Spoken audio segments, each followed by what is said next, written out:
Hi, இன்னைக்கு வந்து நம்ம the lady from the sea it's written by Henry இப்சன்.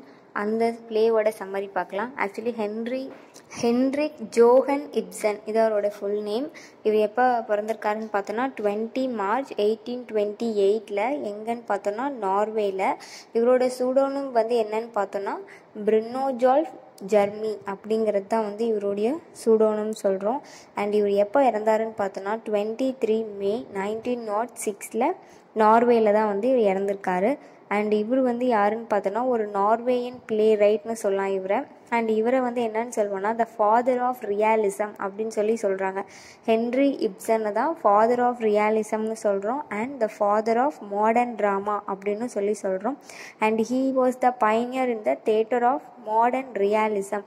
And இவரோட பிளேஸில் சென்ட்ரல் தீம் வந்து எது தான் இருக்குன்னு பார்த்தோன்னா சஃபரிங் உமனோட சஃபரிங்ஸ் இதை தான் அவர் வந்து அதிகமாக போர்ட்ரேட் பண்ணி சொல்லியிருப்பார்.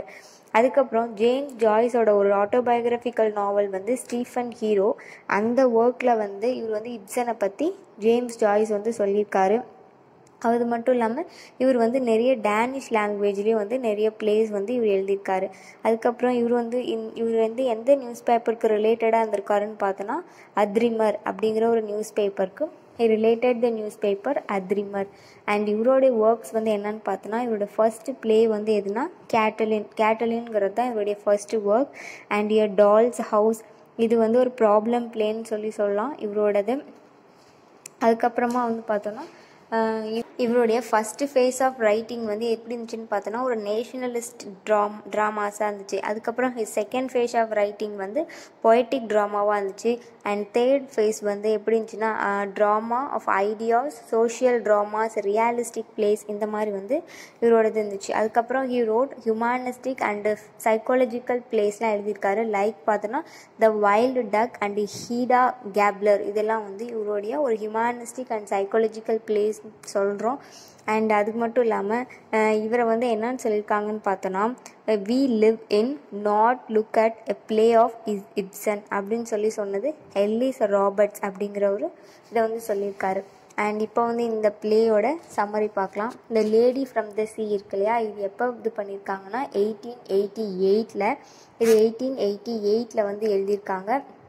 யாருன்னா by Norwegian playwright Henrik Ibsen அப்படிங்கிறவர். ஆக்சுவலி இது வந்து எதால் இன்ஸ்பயர்ட் ஆகி இந்த ஒர்க் அவர் எழுதினாருன்னு பார்த்தோன்னா ஒரு பேலட்னால இன்ஸ்பயர் ஆகி தான் அவர் எழுதினார். அது என்ன இதுன்னு பார்த்தோன்னா அந்த பேலட் நேம் வந்து எக்னிடோப் ஹாவ் மேண்டன் அப்படின்ற ஒரு பேலட், அதனால் இன்ஸ்பயர் ஆகி தான் இவர் எழுதியிருக்காரு இதை.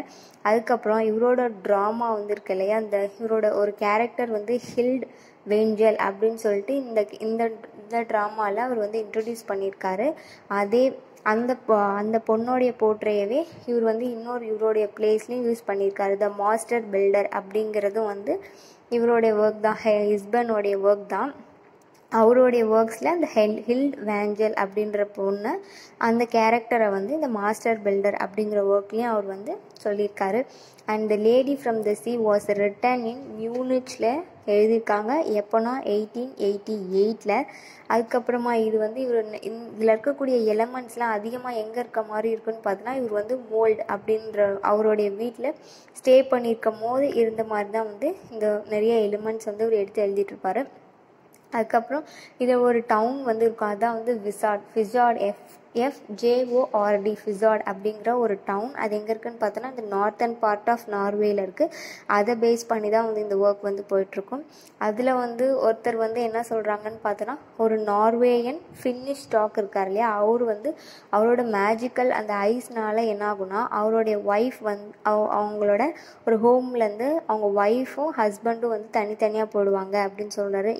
இன்னொரு இது என்னன்னு பார்த்தோன்னா இன்னொருத்தவங்க என்ன சொல்கிறாங்கன்னா அங்கே இருக்கக்கூடிய லெஜெண்ட்ஸ்லாம் நிறைய பேர் இருப்பாங்க, அவங்க வந்து சொல்கிறாங்க, அவங்கக்கிட்ட இருந்து கூட நிறைய இதெல்லாம் இவர் வந்து எடுத்துக்கிறாரு. அது இன்னொருத்தவங்க வந்து என்ன சொல்கிறாங்கன்னா the other one told of a seaman. அவங்களும் என்ன சொல்கிறாங்கன்னா 2 பேரும் அவங்க ஒய்ஃப் அவங்க ஹஸ்பண்ட் வந்து வெளியே போயிடுறாரு, இறந்துட்டாரு. ஸோ அதனால் பார்த்தோன்னா அவங்க ஒய்ஃப் வந்து இன்னொரு மேரேஜ் பண்ணிக்கிறாங்க. பட் ஆனால் அவங்க ஹஸ்பண்ட் வந்து இறக்கவே இல்லை. அவர் வந்து பார்க்கும்போது எப்படி இருக்காங்கன்னா அவங்க ஒய்ஃப் வந்து இன்னொரு மேரேஜ் வந்து பண்ணிக்கிறாங்க அப்படின்ற மாதிரி இந்த 2 இதை அங்கே இருக்கவங்கலாம் வந்து டிஸ்கஸ் பண்ணிகிட்ருக்காங்க. அதுக்கப்புறம் என்னோடய கேரக்டர்ஸ் வந்து பார்த்தோன்னா வச்சுக்கோங்களேன். ஃபஸ்ட்டு வந்து யாருன்னா டாக்டர் வேஞ்சல் WANGEL. அவர் வந்து யாருன்னா ஒரு லோக்கல் டாக்டர். இன் நார்வேயில். ஆக்சுவலி அவரோட நேம்க்கு மீனிங் என்னன்னு பார்த்தோன்னா வேண்டர்னு அர்த்தம்.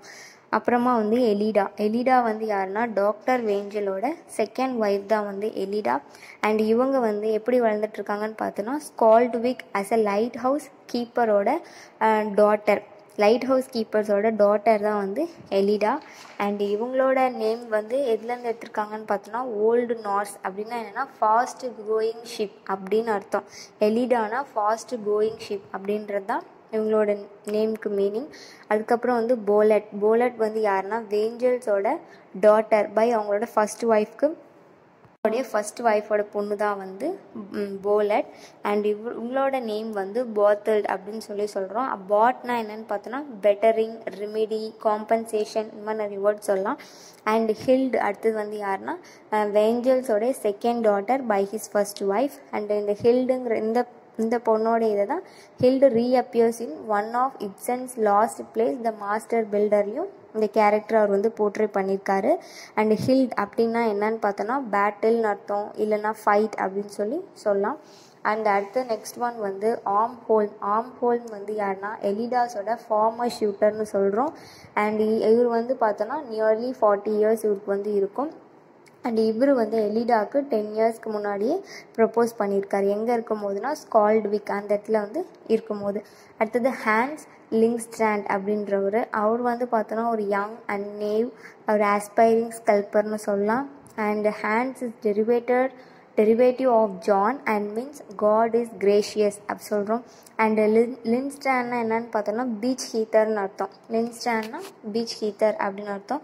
அண்ட் பேலஸ்டட் இவர் வந்து யாருன்னா ஒரு மிடில் ஏஜ்டு பெயிண்டர்னு சொல்கிறோம். அண்ட் இவரோட நேம் எதை பேஸ் பண்ணுதுன்னா டு பண்டில் ஆர் பேலஸ்ட் அப்படின்னு சொல்கிறோம். அண்ட் நார்வேயன் ஃப்ரேஸ் படி அது என்ன சஜஸ்ட் பண்ணுதுன்னா which means to have no past அப்படின்னு தான் வந்து அர்த்தம். அதுக்கப்புறம் த ஸ்ட்ரேஞ்சர் அவர் வந்து ஒரு mysterious American who symbolically married எலிடாவை மேரேஜ் பண்ணிக்கிறேன்னு சொல்லியிருப்பாங்க. இந்த ப்ளே பிகின் ஆகிறதுக்கு முன்னாடியே இதெல்லாம் வந்து நடந்திருக்கும். அண்ட் இப்போ வந்து நம்ம இந்த ஸ்டோரியோட சம்மரி பார்க்கலாம். இதில் மொத்தம் எத்தனை ஆக்ட் இருக்குதுன்னு பார்த்தோன்னா 5 ஆக்ட் வந்து இருக்குது. இந்த ப்ளே வந்து எப்படி ஓப்பன் ஆகுதுன்னா ஒரு சம்மர்ஸ் டேயில் ஓப்பன் ஆகுது. எங்கன்னா டாக்டர் வேஞ்சல் இருக்கார் இல்லையா அவருடைய கார்டனில் தான் இது வந்து ஸ்டார்ட் ஆகுது. அவருடைய டாட்டர் வந்து யாருன்னா பாலட் அண்டு ஹில் இவங்களாம் வந்து என்ன பண்ணிகிட்ருக்காங்கன்னா அவங்க வந்து ஹவுஸ் எல்லாம் ப்ரிப்பேர் பண்ணிகிட்ருக்காங்க. அப்போ வந்து யார் வராங்கன்னு பார்த்தோன்னா டாக்டர் ஆர்ம்ஹோல்ம் இருக்கார் இல்லையா அவர் வந்து வராரு. அவர் யாருன்னா போலட்ஸோட ஃபார்மர் டியூட்டர். அவர் வந்து போலட் இருக்கார் இல்லையா அவருடைய ஃபார்மர் டியூட்டர். அவர் வந்து அங்கே வராங்க. அப்போ வந்து ஃப்ளாக்ஸு ஃப்ளவர்ஸ் இதெல்லாம் வச்சு டெக்கரேட் பண்ணிகிட்ருக்காங்க. எதுக்குன்னா அவங்களோட லேட் மதர் அவங்க அம்மா இறந்துட்டாங்களே அவங்களோட பர்த்டேவை இவங்கெல்லாம் வந்து செலிப்ரேட் பண்ணிகிட்ருக்காங்க. But she passed away several years எகோக்கு முன்னாடியே அவங்க வந்து இறந்துட்டாங்க. அப்போ டாக்டர் ஆர்ம்ஹோல்ம் அங்கே வராங்க. வந்ததும் என்ன பண்ணுறாங்கன்னா அவங்களோட டாட்டர்ஸ் பற்றி அவங்க வந்து இப்படி வளர்ந்துட்டாங்க அந்த மாதிரி பேசிகிட்ருக்காங்க. அதுக்கப்புறமா வந்து எலிடா வந்து என்ன பண்ணிகிட்ருக்காங்கன்னு பார்த்தோன்னா அந்த ஃபிசார்ட் அந்த டவுன் இருக்கு இல்லையா அங்கே போய்ட்டு அவங்க வந்து அவங்களுக்கு ஸ்விம்மிங்னா ரொம்ப பிடிக்கும். எலிடாவுக்கு அவங்களோட பேஷனே வந்து எதுன்னு பார்த்தோன்னா ஸ்விம்மிங் இதுதான் ஃபுல்லாக இருக்கும். அவங்க போயிட்டு ஸ்விம் பண்ணிவிட்டு வராங்க. வரும்போது யாரை பார்க்குறாங்கன்னா இந்த ஆர்ம்ஹோல்மை பார்க்குறாங்க. அவங்க வந்து யாருன்னா இவங்களுக்கு ஆல்ரெடி அவர் ப்ரப்போஸ் பண்ணியிருக்காரு இல்லையா அவங்க வந்து ஸ்கால்ட்விக் அந்த பிளேஸில் இருக்கும்போது. பட் இவங்க தான் வந்து அதை வந்து ரிஜெக்ட் பண்ணிகிட்ருப்பாங்க. 10 yearsக்கு முன்னாடியே இதெல்லாம் நடந்திருக்கும். அதுக்கப்புறமா வந்து அப்போ வந்து எலிடா வந்து என்ன பண்ணுவாங்கன்னா நர்வஸாக வந்து எக்ஸ்பிளைன் பண்ணிகிட்ருப்பாங்க ஆர்ம்ஹோல்ம் கிட்ட. அதாவது இவங்க வந்து ப்ரப்போஸ் பண்ணும்போது she was madly in love with someone else அப்படின்னு சொல்லிட்டு இருப்பாங்க. அந்த டைம் வந்து லிங்ஸ்டாண்ட் இருக்காங்க அவங்க வந்து அந்த கான்வர்சேஷனை வந்து இன்டரப்ட் பண்ணி அவன் வந்து நடுவில் வந்து இதை பேசிகிட்டு இருப்பான். அப்போ லிங்ஸ்டாண்ட் வந்து என்ன சொல்லுவான்னு பார்த்தோன்னா அவனுக்கு வந்து ஒரு ட்ரீம் வந்து வந்திருக்கும். அந்த ட்ரீமில் வந்து ஒரு உமன் வந்து வந்திருப்பாங்க. And her last lover who drowned at C அப்படின்னு அவனோட ட்ரீம்லாம் வந்து அங்கே வந்து அவன் வந்து சொல்லிகிட்ருப்பான். இப்போ வந்து ஆக்ட் 2ல் வந்து என்ன ஆகுன்னு பார்த்தோன்னா டாக்டர் வேஞ்சல் இருக்கார் இல்லையா அவர் வந்து என்ன பண்ணுவாருன்னு பார்த்தோன்னா லிங்ஸ்டாண்டோடைய லங் கண்டிஷன் வந்து கொஞ்சம் சீரியஸாக இருக்கும். ஸோ அதை வந்து டயக்னோஸ் பண்ணணும் அந்த மாதிரி அவங்க எல்லோரும் வந்து பேசிகிட்ருப்பாங்க. அப்போ வந்து போலட் அண்ட் ஆர்ம்ஹோல்ம் அண்டு ஹில்ட் அண்டு லிங்ஸ்டாண்ட் இவங்கெல்லாம் சேர்ந்து தனியாக பேசிகிட்ருப்பாங்க. அண்ட் வேஞ்சல் அண்ட் எலிடா மட்டும் ஹேவ் அ மொமெண்ட் அலோன் அவங்க தனியாக வந்து டிஸ்கஸ் பண்ணிகிட்ருப்பாங்க. அப்போ வேஞ்சல் வந்து என்ன சொல்லுவாருன்னா ஏதாவது வெளியே போகலாமா அவளுக்கு வந்து ஓப்பன் வாட்டர் அந்த மாதிரி சைடு எங்கேயாவது வெளியே போகலாமா அப்படின்னு சொல்லி பேசிகிட்டு இருக்கும் போது பட் எலிடா வந்து என்னன்னு சொல்லுவாங்கன்னா இமோஷ்னலாக அப்போ தான் அவங்கள வந்து எக்ஸ்பிளைன் பண்ணுவாங்க. She explains her engagement to the Stranger. ஒரு ஸ்ட்ரேஞ்சர் கூட இவங்களுக்கு வந்து என்கேஜ்மெண்ட் ஆகிட்ருக்கும். அப்போ வந்து அந்த ஸ்ட்ரேஞ்சர் வந்து என்ன பண்ணுவாங்கன்னு பார்த்தோன்னா இவங்களுக்கு அந்த ஸ்ட்ரேஞ்சர் வந்து அவனோட ஷிப்போட கேப்டனை வந்து மர்டர் பண்ணிவிட்டு அங்கேருந்து அவர் வந்து தப்பிச்சு போடுவார். போகிறதுக்கு முன்னாடி என்ன சொல்லிட்டு போவார்னா, நான் திரும்பி வர வரைக்கும் வெயிட் பண்ணுங்கள் அப்படின்னு சொல்லிட்டு அவர் வந்து அங்கேருந்து போயிருப்பார்.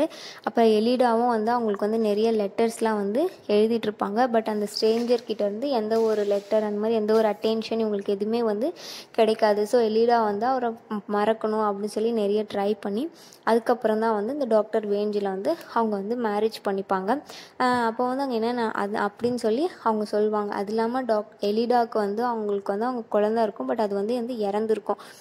இதுதான் வந்து ஆக்ட் 2ல் நடக்குது. அண்ட் ஆக்ட் 3ல் வந்து என்னன்னு பார்த்தோன்னா இந்த போலட் இருக்கா இல்லையா, அவள் வந்து ஆன் ஹோம் கிட்ட that she feels dropped in her, இந்த ஸ்மால் டவுன்லேயே நான் வந்து என்னை ட்ராப் பண்ணி வச்சுருக்க மாதிரி இருக்குது. பட் டசன்ட் டேர், என்னோடய அப்பாவை விட்டுட்டு என்னால் வர முடியல அப்படின்னு சொல்லி அந்த போலட் வந்து ஆன் ஹோம் கிட்ட வந்து சொல்லிகிட்ருப்பான்.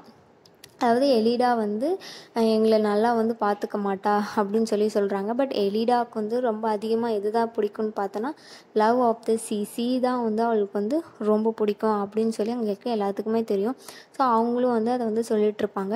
அப்போ எலிடா வந்து தனியாக இருக்கும் போது அப்போ வந்து பார்த்தோன்னா அந்த ஸ்ட்ரேஞ்சர் வந்து திரும்பி வந்து வந்துடுறாரு.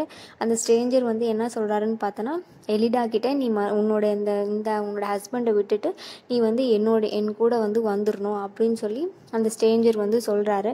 அப்போ இவளுக்கு வந்து ரொம்ப கன்ஃபியூஷனாக இருக்கும். எந்த ஒரு டிசிஷன் வந்து எடுக்கிறதுன்னு இவளுக்கு வந்து தெரியாமல் இருக்கும். ஆக்சுவலி இந்த ஸ்டோரியே அதுதான். இந்த டெசிஷன் அவள் எப்படி எடுக்கிறா அப்படின்றத மாதிரி இருக்கிறது தான் வந்து இந்த ஸ்டோரியே. அந்த ஸ்ட்ரேஞ்சர் வந்து இந்த மாதிரி சொல்லிவிட்டு ஒரு ஆஃபர் கொடுத்துட்டு அவன் வந்து போயிடுவான். நாளைக்கு திரும்பி நான் வருவேன், அப்போ வந்து இந்த ஷிப் கிட்ட வந்து ரெடியாக இருக்கணும் அப்படின்னு சொல்லி சொல்லுவான். பட் இப்போ வந்து எலிடாவுக்கு வந்து என்ன டெசிஷன் எடுக்கிறதுனே வந்து தெரியல. இப்போ வந்து இந்த வேஞ்சல் இருக்கான் இல்லையா, அவன் வந்து ஆம்போல் கிட்ட சொல்லிட்டு இருப்பான், இந்த மாதிரி எலிடாவை இந்த சீயை தாண்டி நான் மேரேஜ்க்கு அப்புறம் எங்கேயுமே வந்து கூட்டிகிட்டு போனதில்லை, நான் ஒரு ஷெல்ஃபிஷ் அப்படின்ற மாதிரி அவங்களாம் வந்து பேசிகிட்டு இருப்பாங்க. அப்போ வந்து எலிடா வந்து என்ன சொல்லுவான்னா, இந்த மாதிரி இந்த மேரேஜ் இதில் என்னால் வந்து கண்டினியூ பண்ண முடியாது, இது வந்து ஒரு ஜென்யூனாக இல்லை, அதனால் நான் வந்து ஜென்யூனாக வந்து இல்லை, because she didn't come freely அப்படின்ற மாதிரி அவங்க சொல்லிட்டு இருப்பாங்க. அதுக்கப்புறமா வந்து பார்த்தோன்னா அவன் வந்து ஹஸ்பண்ட் வந்து அந்த டாக்டர் வேஞ்சல் இருக்கான் இல்லையா, அவன் வந்து இங்கே தான் வந்து சொல்லுவான். அப்போ வந்து அந்த ஸ்ட்ரேஞ்சர் வந்து அங்கே வெயிட் பண்ணிட்டு இருப்பான். எலிடாவை அலோவ் பண்ண மாட்டேன் அப்படின்ற மாதிரி வந்து இவன் வந்து சொல்லிட்டு இருப்பான், யாரு வேஞ்சல். டைம் வந்து என்னாகுன்னு பார்த்தோன்னா இந்தாண்ட அந்த ஆர்ம் ஹோமும் போலட் இருக்கா இல்லையா, இவங்க வந்து ஆக்சுவலி போலட் வந்து இந்த மாதிரி ஃபீல் பண்ணிட்டு இருப்பான், என்னோட அப்பா கிட்ட வந்து மணியே கிடையாது, அதனால் இந்த டவுன்லாம் நான் போய் சுற்றி பார்க்க முடியாது, இங்கேருந்து போக முடியாது அப்படின்னு சொல்லிட்டு இருப்பான். பட் ஆர்ம் ஹோம் வந்து என்ன ஆஃபர் பண்ணுவோன்னா, நீ என் கூட ஜாயின் பண்ணினா நம்ம 2 பேர் மேரேஜ் பண்ணிக்கிட்டோன்னா நம்ம இதெல்லாம் சுற்றி பார்க்கலாம் அப்படின்னு சொல்லும்போது போலட் வந்து ஃபஸ்ட்டு வந்து நோன் தான் சொல்கிறான். அதுக்கப்புறமா வந்து ஓகேன்னு சொல்லி அக்ரி பண்ணிக்கிறாங்க. இப்போ வந்து ஸ்ட்ரேஞ்சர் வந்து எலிடாக்காக வந்துட்ட வாட்டி வேஞ்சர் வந்து என்ன நினைப்பானா, கண்டிப்பாக போயிடுவா அப்படின்னு சொல்லி நினைக்கிறான். பட் சடனாக ஓகேன்னு வேஞ்சலும் ஓகேன்னு சொல்லி சொல்கிறான். பட் ஆனால் இப்போ சடனாக இவன் வந்து எலிடா என்ன பண்ணுறான்னு பார்த்தோன்னா, இம்மீடியட்டாக வந்து வேஞ்சல் கூடயே இருக்கேன் அப்படின்னு சொல்லி அவள் வந்து ஒரு டெசிஷன் எடுத்துகிட்டு ஸ்ட்ரேஞ்சரை வந்து நீங்கள் கோ பேக் டு சி அப்படின்னு சொல்லிடுறான். அண்ட் ஹீ கோஸ், அவனும் வந்து போயிடுறான். இப்போ வந்து எலிடாவும் அண்ட் வேஞ்சலும் வந்து என்ன பண்ணுறாங்கன்னா, promise to live for each other and for the children from now on அப்படின்னு சொல்லி இந்த ஸ்டோரி வந்து அதோடய முடியுது. And thank you so much for வாட்சிங் and please subscribe my channel friends.